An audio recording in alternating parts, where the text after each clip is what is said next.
অসমে কমেছে বেকারত্বের সংখ্যা। আগে রাজ্যে বেকারের সংখ্যা ছিল 8%, বর্তমানে তা কমে হয়েছে 6.1%।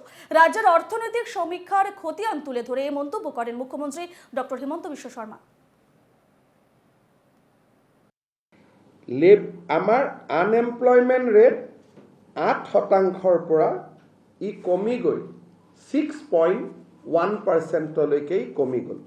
অৰ্থাৎ নিবনুৱা 8%ৰ পৰা 6.1%লৈকে ই হ্ৰাস পালে।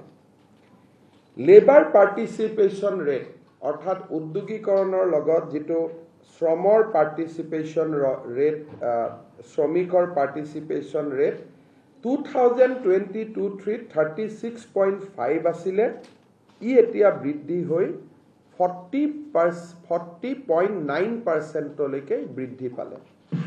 এই গোটেইখিনি ইণ্ডিকেটৰ মই আপোনালোকক এই কাৰণে দিলোঁ যে এই গোটেই ইণ্ডিকেটৰখিনি চালে, যিকোনো ইকনমিক এংগুলৰ পৰা চালে, now Assam become one of the fastest moving economy in the entire country. আৰু মই ভাবোঁ যে এই ধৰণে 6-7 বছৰ if we can maintain, then আমি বহুত ওপৰলৈকে